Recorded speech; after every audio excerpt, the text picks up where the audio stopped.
ఏం చెప్పాలి మేము ఇప్పుడు 4 సంవత్సరాలు నేను ఉద్యోగం చేయక ఏం చేయక ఈ నెల రిటైర్మెంట్ ఉన్నది. మా పాపకు ఇప్పుడు రిటైర్మెంట్ అయితే డబ్బులు ఇస్తామంటే వాళ్ళు కట్నం కింద మా పాపని తీసుకుపోతలేరు. మా పరిస్థితి అయింది. ఇప్పుడు ఈయన చేయని 4 టికెట్ 5 టికెట్లు కొట్టిండండి సార్.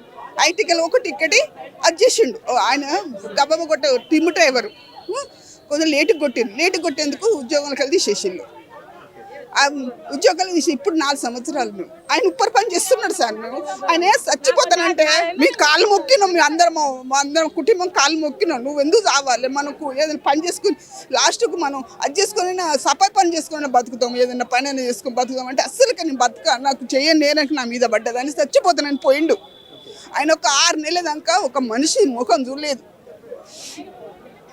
అయితే ప్రధానంగా వీళ్ళని అంటే మరలా తీసుకోవాల్సిందిగా గవర్నమెంట్ కూడా స్పెషల్ జీవో జారీ చేసినప్పటికీ ఎందుకు బేఖాతరు ఎందుకు చేస్తున్నా? అసలు కారణాలేంటి? ఏ గవర్నమెంట్ వల్ల ఫెయిల్యూర్ అనవచ్చు? ఏ గవర్నమెంట్ అని తెలుస్తలేదు సార్. టీఆర్ఎస్ గవర్నమెంటా లేదా ఈ కాంగ్రెస్ గవర్నమెంటే తెలుస్తుంది. టీఆర్ఎస్ గవర్నమెంట్ ఉన్నప్పుడు తీసేసిళ్ళు.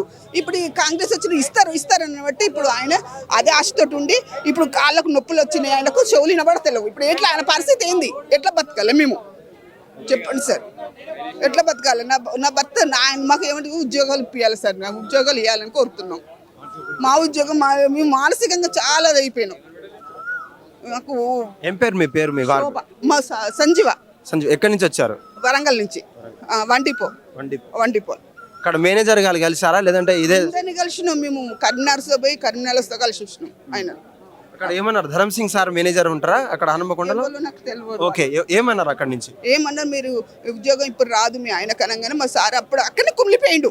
ఇక రాదు ఉద్యోగం అనగానే రాదు ఇప్పుడు ఉద్యోగం అన్నారు. అప్పుడు ఆ టీఆర్ఎస్ ప్రభుత్వం ఉన్నప్పుడు కాంగ్రెస్ ప్రభుత్వం వస్తుందని మేము ఎంతో ఆశతోటి ఉన్నాం.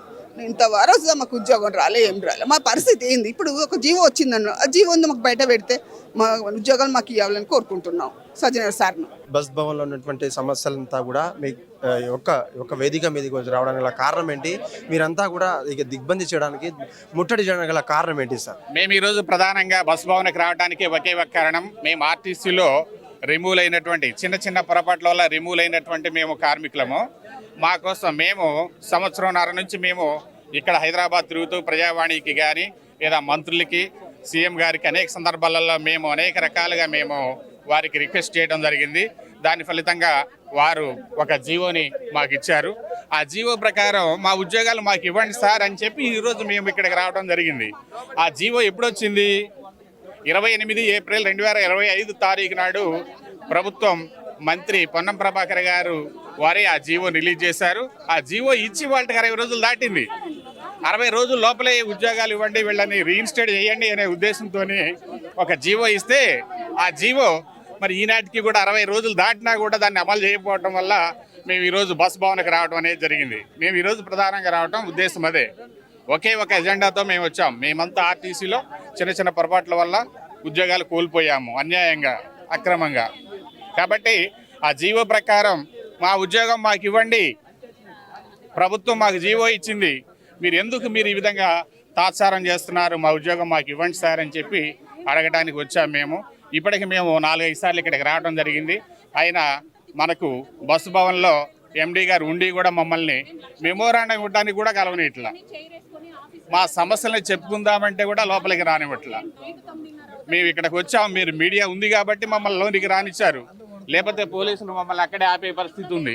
ఇవాళ కాదు, పోయిన నెలలో అంతే జరిగింది, జూన్ 6న అలాగే జరిగింది, మే నెలలో అలాగే చేశారు. మేము బస్సు భవన్కి వచ్చి సార్కి మా బాధలు చెప్పుకుందాము, సార్ మా జీవోని మాకు అమలు చేయండి అని చెప్పడానికి వస్తే పోలీసులతో మమ్మల్ని గేట్ దాటి లోపలికి రాని ఇట్లా. అయితే ప్రధానంగా ఉన్నటువంటి సమస్యల్లో ఇది ఒకటేనా, లేకపోతే ఎన్ని రోజుల నుంచి ఈ సమ్మె చేస్తున్నారు? ఎవరినైనా అంటే ఉన్నతాధికారులు ఎవరైనా కలిసారా? మీకు ఏమైనా టైం ఇచ్చారా?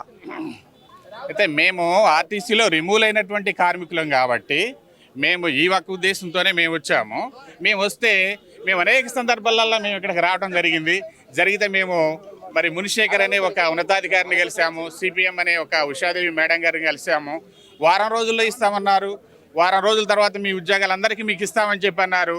వారం రోజులు పోయింది, 2 వారాలు పోయింది, 3 వారాలు, నెల దాటింది. నెల దాటినా కానీ మా ఉద్యోగాలు మాకు ఇవ్వకోకుండా వీరు రేపు మాపు అని ఎన్నిసార్లు వచ్చినా వాయిదాలు పెడుతున్నారు తప్ప ఏ ఒక్కరికి ఇక్కడ ఉద్యోగం ఇచ్చే పరిస్థితి లేదు. ఉద్యోగం ఇవ్వకపోగా పోలీసులతో మమ్మల్ని లోపలికి రానియకుండా నిర్బంధించే పరిస్థితి ఏర్పడింది. ఈ సందర్భంలోనే మేము మిమ్మల్ని ఆశ్రయించడం జరిగింది. మీరున్నారు కాబట్టి ఇప్పుడు మమ్మల్ని లోనికి రానిచ్చారు.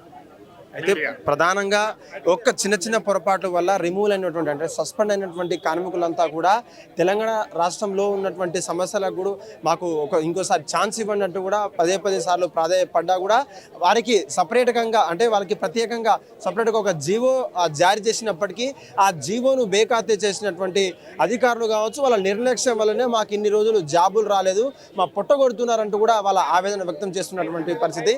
అయితే ఇక్కడ ఉన్నటువంటి అంటే పురుషుల్లో భాగంగా ఇటు ఆడవాళ్ళు కూడా అంటే మహిళలు ఉన్నటువంటి డాక్టర్లు, కండక్టర్లు కావచ్చు, అనేక ఉద్యోగాలలో పనిచేస్తున్నటువంటి వాళ్ళు కూడా మహిళలు సైతం తమ కార్యకలాపాలన్నీ వదిలేసి కూడా దాదాపు కొన్ని రోజులుగా మేము ఈ బస్ భవన్ చుట్టూ ఉన్నత అధికారుల చుట్టూ తిరుగుతున్నామంటూ కూడా వాళ్ళ బాధ అయితే చెప్తున్నారు.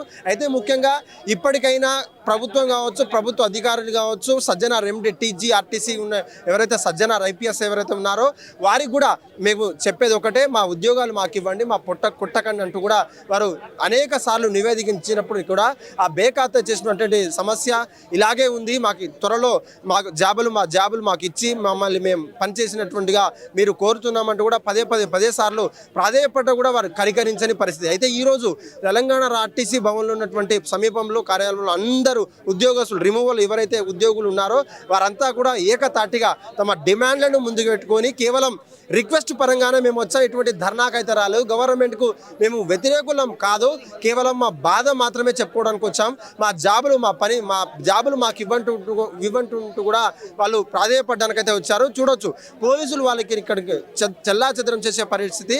అయితే లోపలికి రానియకుండా కేవలం కొంతమంది ముఖ్యులతో పాటు మీ మెమోలను కూడా జారీ చేస్తాం, మిమ్మల్ని ఆఫీసర్ల దగ్గర తీసుకొస్తాం, మీరు ఎటువంటి కార్యకలాపాలు చేస్తే మిమ్మల్ని మీద కేసులు బుక్ అవుతాయి, లేకపోతే మిమ్మల్ని అరెస్ట్ చేసే పరిస్థితి కూడా వారిని చెప్పినటువంటి పరిస్థితి మనం చూడొచ్చు. హిట్ టీవీ యాప్ ఇందులో short news, live news, entertainment shows, movies, digital magazines తో పాటు మీ జిల్లా వార్తలను కూడా ఫ్రీగా చూడొచ్చు. ఇంకెందుకు ఆలస్యం, వెంటనే హిట్ టీవీ యాప్ ని డౌన్లోడ్ చేసుకుని ఫ్రీగా ఎంటర్టైన్మెంట్ పొందండి. Hit TV app. Hit TV app. Please download hit TV app. Hit TV app ని ఫ్రీగా డౌన్లోడ్ చేసుకొని ఎంజాయ్ చేయండి. మీకు నచ్చిన ఎంటర్టైన్మెంట్ కోసం హిట్ టీవీ యాప్ ని ఫ్రీగా డౌన్లోడ్ చేసుకుని ఎంజాయ్ చేయండి. హిట్ టీవీ యాప్ ని డౌన్లోడ్ చేసుకుని ఆస్వాదించండి, ఆశీర్వదించండి. ఇంతమంది సెలబ్రిటీలు హిట్ టీవీ యాప్ ని డౌన్లోడ్ చేసుకోండి అని చెప్తున్నారంటే ఎంత మంచి యాప్ ఆలోచించండి. అమెరికాలో చదవాలనుకునే వాళ్ళకి విశ్వసనీయమైన పేరు మన శౌర్య కన్సల్టెన్సీ. UK లో 1 year masters, UK లో 1 year masters, 2 years work permit up to 5 years visa. Contact Saurya Consultancy. Contact 89851 89851.